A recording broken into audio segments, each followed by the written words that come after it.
श्री सद्गुरुनाथ महाराज की जय।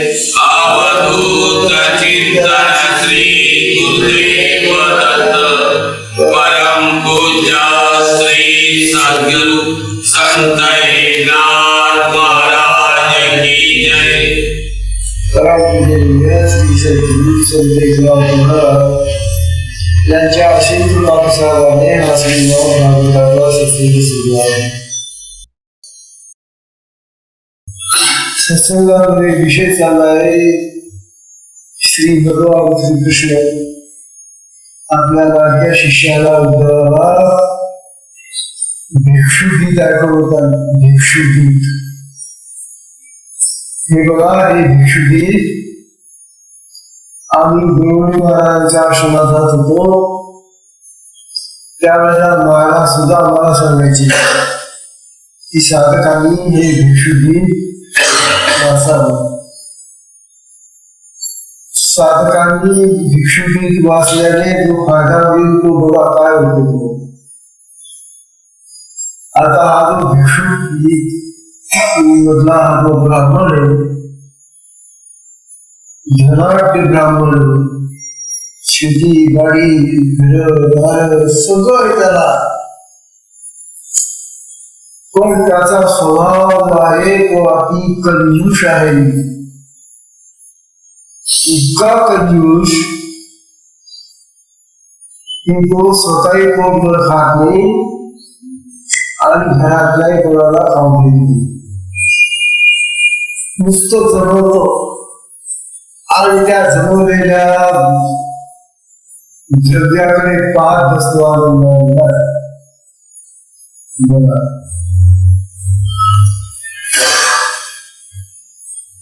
खायला येईना हात लागून खात नाही, चांगलं जेवण करत नाही, त्या उत्तम पदार्थाला कधी हात लावत नाही।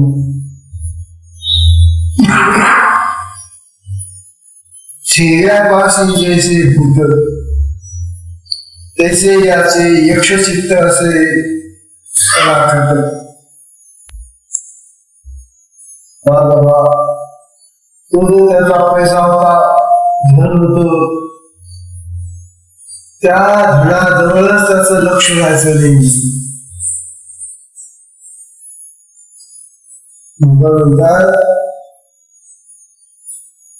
द्रव्याला हात पण लावत नाही अशा रीतीने चेहऱ्याकडे जसा भूत ब्रह्मभूत बसत त्याप्रमाणे हाही आपले यक्षचित्त चित्त एखाद्या ग्रहासारखे राखी बसली।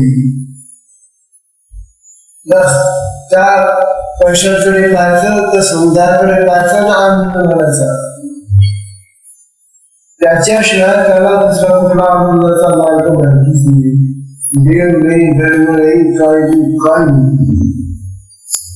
कुठले धार्मिक विधी नाही।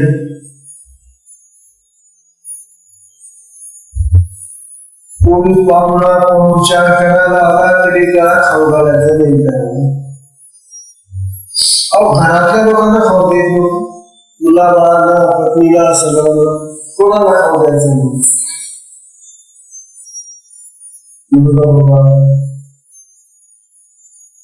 असा हा धर्मेच्छा विरहित केवळ संबंधाप्रमाणे असणारा भूतासारखा जो द्रव्यलोभी त्याला यक्षवित्त असे म्हणतात। याला यक्षवित्त असं नाव आहे बरं का। जो पैशांचाच नेहमी लोभी, पैशाच पाहिजे त्याला नाव आहे यक्षवित्त। त्याला द्रव्य म्हणजे प्राणाहूनही प्रिय वाटत। तो पैसा असा पाहायचा त्याला त्याच्या प्राणापेक्षा महत्वाचा वाटायचा। आपल्या शरीराला सुखभोग घेत नाही त्यामुळे इहलोक शून्य होतो. या इहलोकामध्ये काहीच नाही त्याला, कुठलंही सुख घ्यायचं नाही पैसा खर्च करून.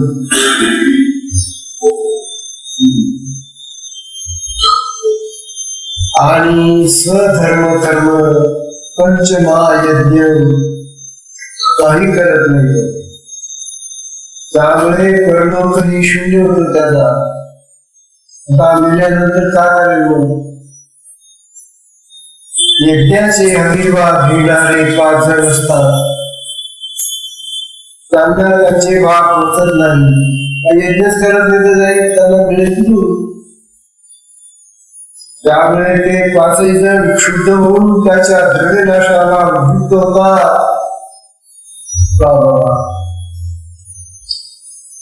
यज्ञाने ज्या पंच देवांना सुधी करायचं ते सुधी होत नाही.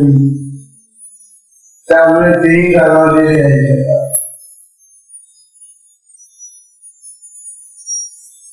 ज्येष्ठ अशा ब्राह्मण जन्माला येऊन जो द्रव्यलोभाने स्वधर्मापासून भ्रष्ट होतो, द्रव्यलोभ बस, त्याशिवाय दुसरं काही करायचं. स्वधर्मापासून भ्रष्ट होतो तो दोन्ही लोकांपासून सुटवतो. म्हणजे लोकातही नाही, परलोकातही. मग कृपणपणाने कष्ट मात्र भक्त. आता हा त्याचा कंजूषपणा आहे, कृपणपणा आहे, त्यामुळे त्याला खूप त्रास होतो. तर स्वतःला खायला खात नाही.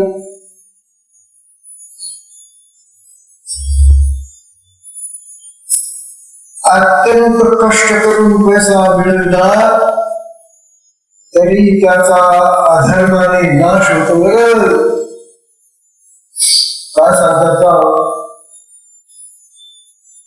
अत्यंत कष्ट करून पैसा मिळवला परंतु धर्म करत नाही. कुठल्याही धर्म कार्यामध्ये पैसा खर्च करत नाही, म्हणून अधर्माने द्रव्याचा नाश होतो. किती पैसा कमवा काही उपयोग नाही, त्याचा नाश होणार. त्याचा प्रकार भगवान सांगतात की तू पैसा कसा नष्ट होतो. पंचमहायज्ञाच्या ज्या सर्व देवता असतात त्यांची तो पूर्ण उपेक्षा करतो. कोणत्याच देवाला तो काही वाटली ना, त्यामुळे देवतांची उपेक्षा करतो. त्यामुळे द्रव्यलोभाचे मूळ, द्रव्यलोभाचे जे मूळ पुण्य, त्या पुण्याच्याच देवतांनी क्षय करून टाकलेला आहे. ज्याच्यामुळे त्याला द्रव्य प्राप्त होतं. त्या ज्या देवता आहेत त्या देवतांच्या कल्याणाने पुण्याने त्याला प्रसन्न मिळून राहिलेला आहे, पण त्यांनाही तो प्रसन्न करत नाही.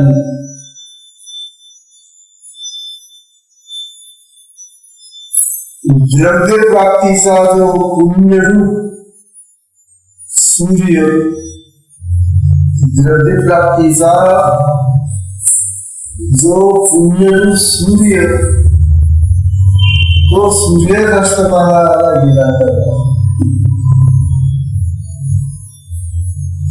म्हणजे मग अधर्माने द्रव्य लाभाच्या ऐवजी द्रव्य क्षयाचाच अंधार दाटून आला. आता जीवनातला जो प्रकाश होता, जो काय त्याचा थोडाफार आनंद होता द्रव्याकडे पाहत असताना, तो आता अंधार पडायलामुळे बुडत चालला. तो प्रयासाने संपत्ती साठवलेली असते, तेथे असंख्य, तेथे अधर्मरूपी असंख्य मोठी रात्र होते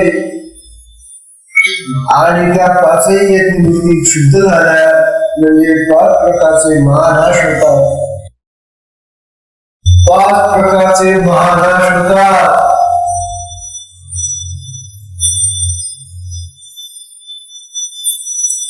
जो कुटुंबालाही सुख देत नाही आणि घरच्या मुला बाळांना बायकांना त्यांना तर खाऊ दे, नाही खाऊ द्यायचं. जो कुटुंबाला हे सुख देत नाही किंवा आपल्या जीवालाही अनेक प्रकारचे सुख भोगत नाही, जो धर्मकृत्याचा द्रव्य खर्च करत नाही, त्याच्यावर हे यज्ञाचे 5 भागीदार रागावतात. बाबा आता सगळीकडून मुलां पेटणारा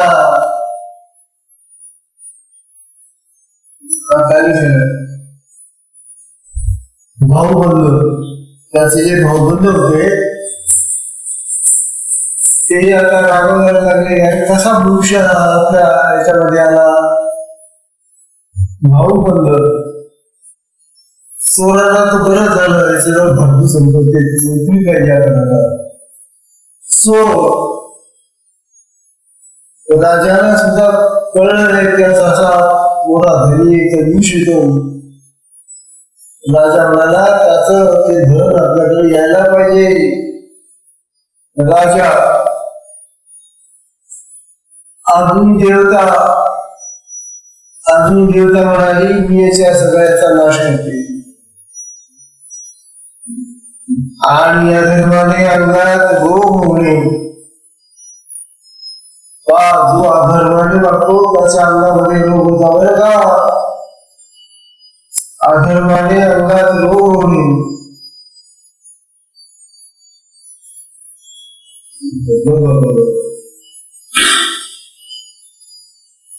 या 5 रूपांनी ते 5 भागीदार द्रव्याचा नाश करायला उभे राहिले. भगवंत, चोर, राजा, अग्नी आणि रोग असे जे 5 भागीदार येतात, हे त्याच्या भाग्याचा नाश करायला उभे येतात.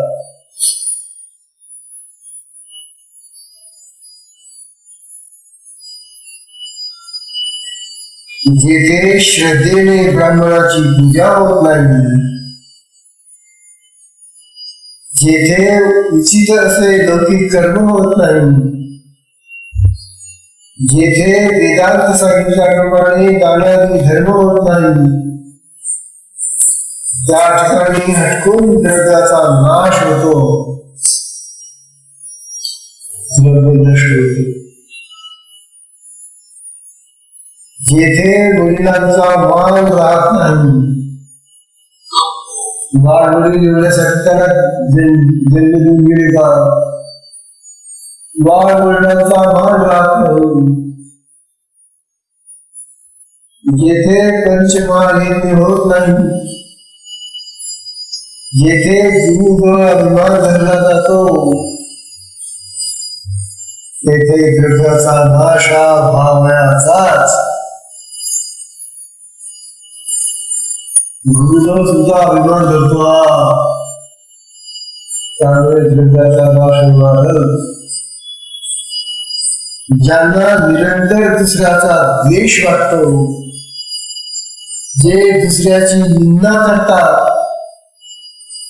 संपत्तीच्या कर्माने मत्त होतात, तेथे उद्धवा नेहमी द्रव्याचा अक्षय ठेवलेलाच आहे. जेव्हा पहिला धरून ठेवलेला असला आणि जर हे असं असेल द्वेष करायचा, निंदा करायची, गर्भाने मध्ये मृत व्हायचं, तेव्हा त्या द्रव्याचा नाश होतो. भगवान श्रीकृष्ण हे भक्तांशी पूर्ण दयाळू आहे.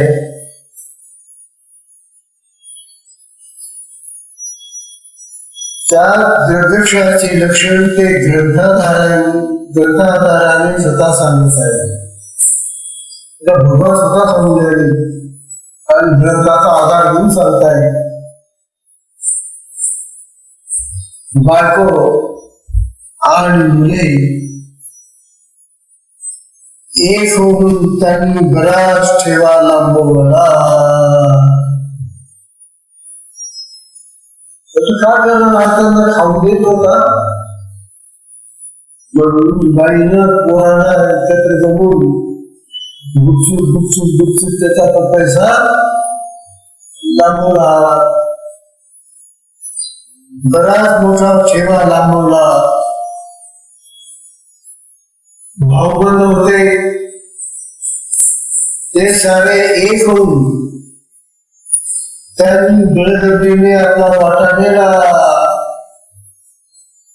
ते बळे आम्ही भाऊबंद घेतले आम्हाला काही देत नाही म्हणून ते एकत्र झाले आणि त्यांनी मोठा वाटा काढला. चोरांनी घर फोडलं.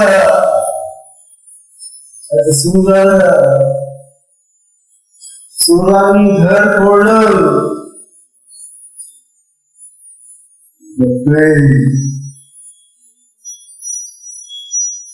घर फोडून भंडार काढून दिलं बरस. त्यानंतर घराला अचानक आग लागली.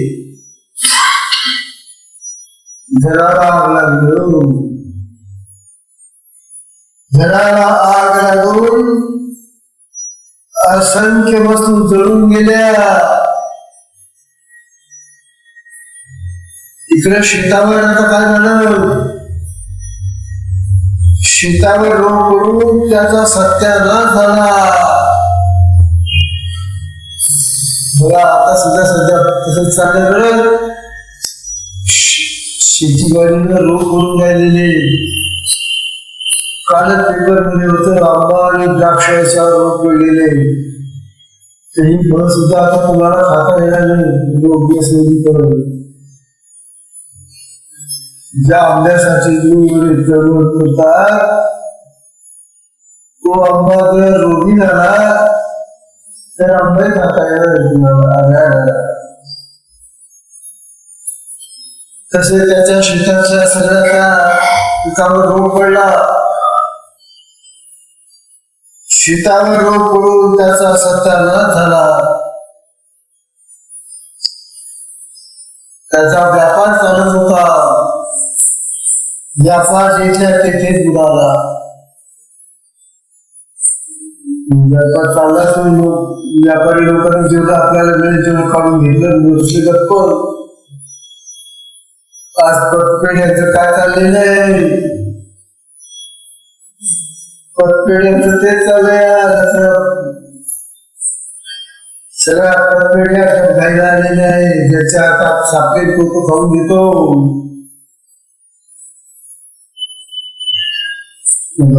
व्यापार देशात येते बुडाला. विश्वासू होते त्यांनी सर्व ठेवा जगून टाकला. बरोबर आहे. ज्याच्यावर यांनी विश्वास ठेवला होता त्यांनी जग केलं ते. आणि खतापत्रांचे गुडघे हरवले.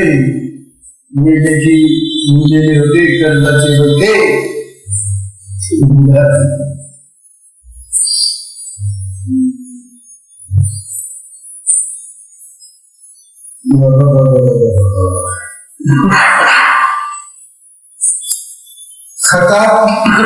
खतापत्राचे गुडघे हरवले. भांड्यात ठेवलेला कापूर निघून जातो.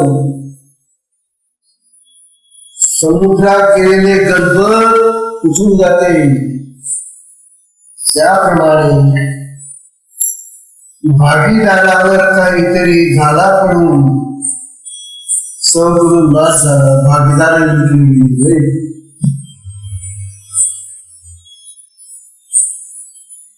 त्यामुळे फसवे लोक येऊ लागले.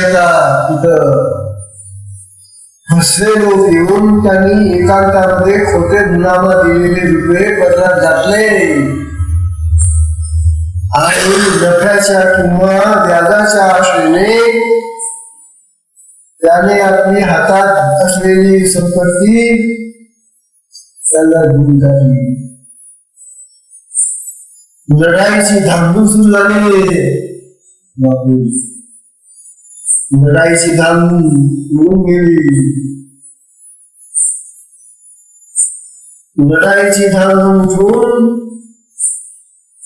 उजळीने सारे घर खडून काढण्यात आले. कुठून गुंजायचे नाही म्हणून जो याचा पुजळ घेऊन आणि घर शोधत बसायचा.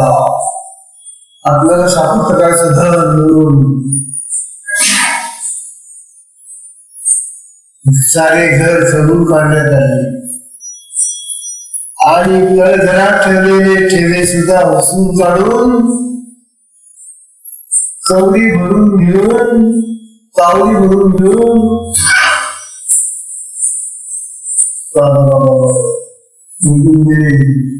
खांद्यावर कावडी भरून गेले. पेवात पाणी शिरून त्यामुळे सारा दाणा मोठा फुलून गेला. जे धान्याचं पेव होत तिथं पाणी शिरलं आणि फुलून गेलं धान्य. आणि कोणीतरी धटिंगर उठून त्याने शेतही हिसकावून घेतलं. तो माझं शेत आहे याने आतापर्यंत घेऊन तेव्हा त्याचं शेतही हिसकून घेतलं. अशा प्रकारे हा प्रपंच होऊन गेला. पैसा गेला, धन गेलं, शेती गेली, सगळं गेलं. नातेवाईक गेले, घरचे लोक गेले, कपल्लत झाला. अरे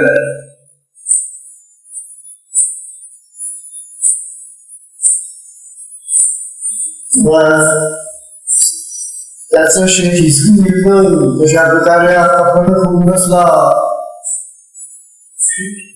गायवाड्यात रोगाची साथ येऊन गाई म्हशींची खिंडारे फार नाशी झाली, रोगी झाली. डॉक्टरला पैसे देतात द्यायला. कोण डॉक्टर त्याच्या घरी कोणाला काही देत नसले. त्यामुळे गायीची खिल्लाऱ्या आणि म्हशी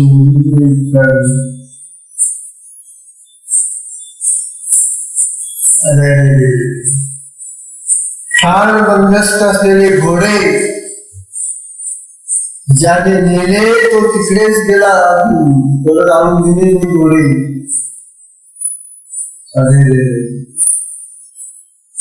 घोड्यावर बसून गेला तो, परत आलाच नाही.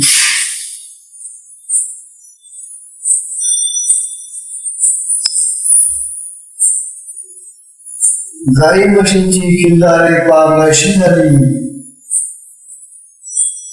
छान मंदात असलेले घोडे ज्याने नेले ते तिकडे सुद्धा ठार झाला. जे कोणी आपले द्रव्य जमीन घेऊन ठेवतात ते आपल्याकडे घोडच खरोखर ओढून देतात. कारण आपली संपत्ती माती घातली म्हणजे अखेर त्याच्या तोंडातील मातीच पडते. अशा तऱ्हेनं त्याच्या तोंडात होता माती झाली.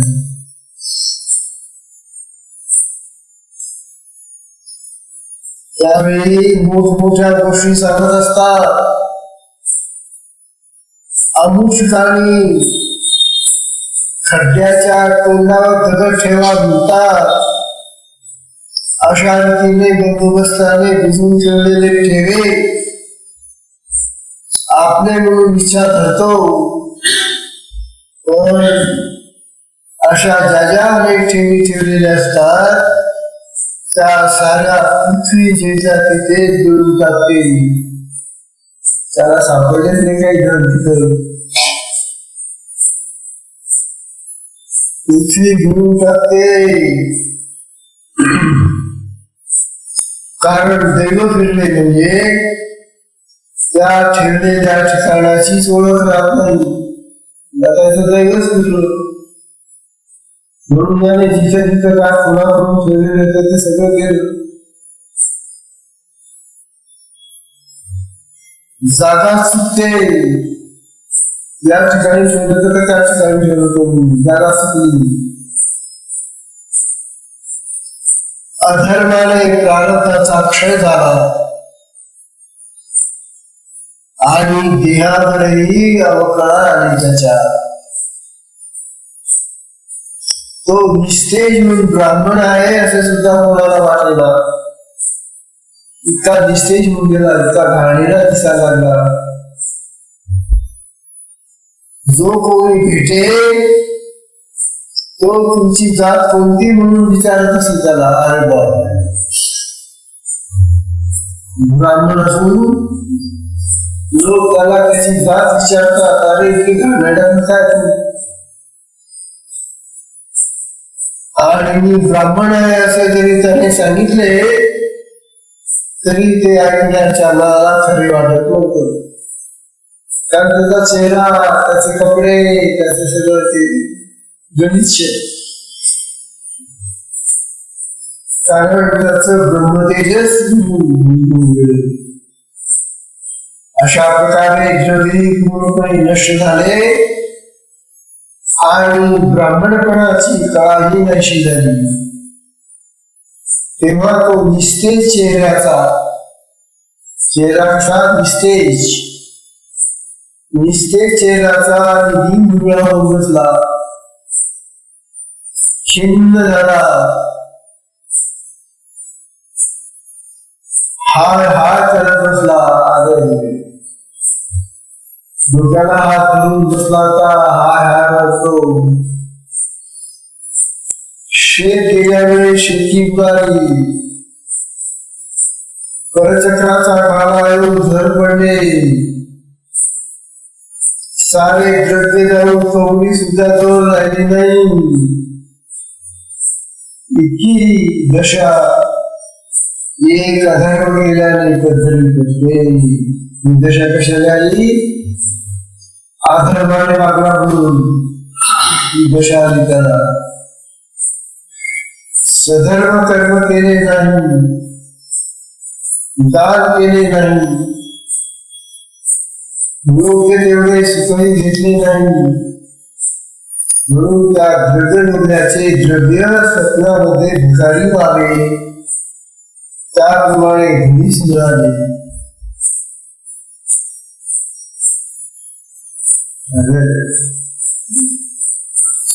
दैव दिल्यामुळे त्या दुर्दैवी पुरुषाची काय दशा झाली पहा. द्वारकामुळे अंतरली, ती त्याला जवळ घेत नव्हती. पण भंगसुंदरा आता तुला बायकोन खतली, बरोबर खतली त्याला आता.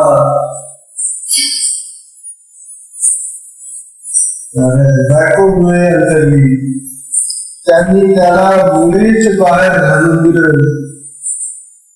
जा बाबा भटकवाचा कुठे, त्यांनी त्याला बाहेर घालून दिलं. आणखी एक द्रव्यलोभाच्या ठिकाणी इष्टमित्र हे पहिल्यापासून कधीच नसतात. चांगले सोबती त्याला कधी मिळालेच नाही. आणखी भाऊबंधना तर त्यांनी त्याच्यापासून दूर ठेवलं, म्हणून त्यांनी त्याला अपेक्षा सोडून दिली. जाऊ द्या आपला भाऊ, ते त्याला करत होते. लोक धडधडीत त्याच्या तोंडावर त्याची निंदा करू लागले.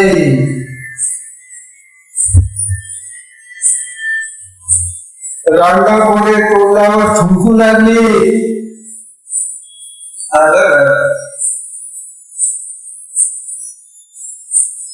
आणि खावयाला तर जवळ काळी नाही. भीक मागायला गेले तर भीक सुद्धा कोणी घालत नव्हतं त्याला. अरे याला कोण तुम्हाला दिलं का, त्याला भीक सुद्धा मिळत नव्हती. भीक सुद्धा कोणी झाली तर त्याला. तो जेथे जेथे भिक्षा मागायला गेला तेथे तेथे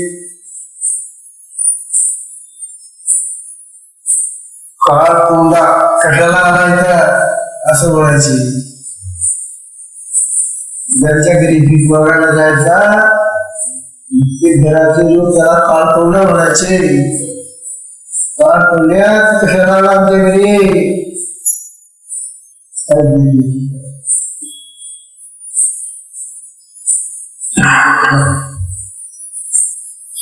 द्रव्य लोभासाठी काय करतो भुला होता. ईश्वराने खासा कफल्लच बनवला त्याला. अशा रीतीने लोक त्याची निर्गत्सना करू लागले आणि पोकर द्रव्य जाऊन शुद्ध भिकारी बनलेला आहे व चिंता समुद्र करून मोठ्या दुःखाने विलाप करू लागलेला आहे. चिंता, काळजी, दुःख, रडतोय सारखा. द्रव्यलोभी मनुष्याचे द्रव्य गेले तर त्या द्रव्याबरोबर त्याची आठवण काही जात नाही. द्रव्य गेलं सगळं परंतु त्या द्रव्याची आठवण मात्र जाईना त्याची. बदल एवढं होतं, बदल एवढं होतं, माझं इतकं होतं, मला असं होतं, असंच सारखं बडबड करायचा तो. पण आता काहीच नाही तुला.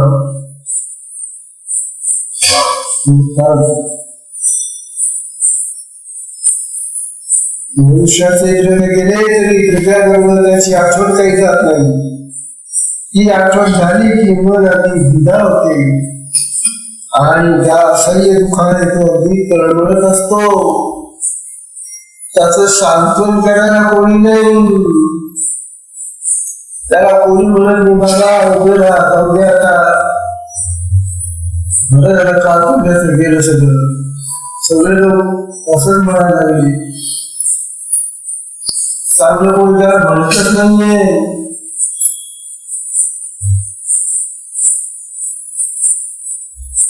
बघा बाबा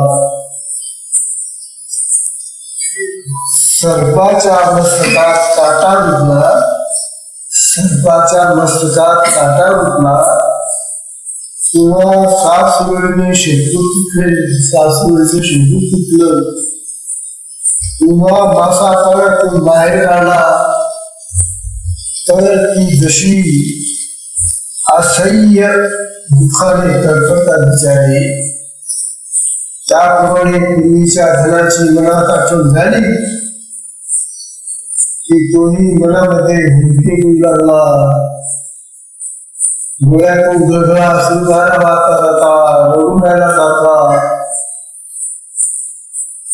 झटका खटकेला मूर्छा येऊन पडतो की त्याला मूर्छा येते. मनातील दुःखाने तो अतिशय तळमळतो, भार मोकळून रडतो, उठतो, बसतो, पाहतो आणि पुन्हा वेड्यासारखा पडतो. उठला बसला पाहतो, उठलं तिथलं पडतो. अशी काही त्याची अवस्था झाली. जमिनीवर गडबडा लोळून ओरडत बसतो आणि म्हणतो हाय रे देवा. देवाला कामात होता हाय रे देवा. शिवजींनी भिकारी का आलो एवढा श्रीमंतनी गावातला बदल किती होतो आणि मी आता कसा कपड्यातून बसलो भिकारी झालो. हाय हाय हाय हे दुष्टा हाय रे देवा. शेवटी मी भिकारी झालो. अशा तऱ्हेने त्याची अवस्था आपली आणखी काय झालेली आहे ती उद्या बघावं. आजची सत्संगाची सगळ्याला भिक्षुकी तर प्रत्येक सहकार्य ऐकलं पाहिजे. आमचे गुरु महाराज नेहमी सांगायचे आम्हाला की साधकाने भिक्षुकी अवश्य वाचावं. म्हणजे जीवनामध्ये काय पाहिजे काय नको याचा विवेक याचा विचार नव्हता होतो. तेव्हा साधकांनो हे भिक्षुकी सगळं वाचा आजच्या सत्संगाला विश्राम दिलेला आहे.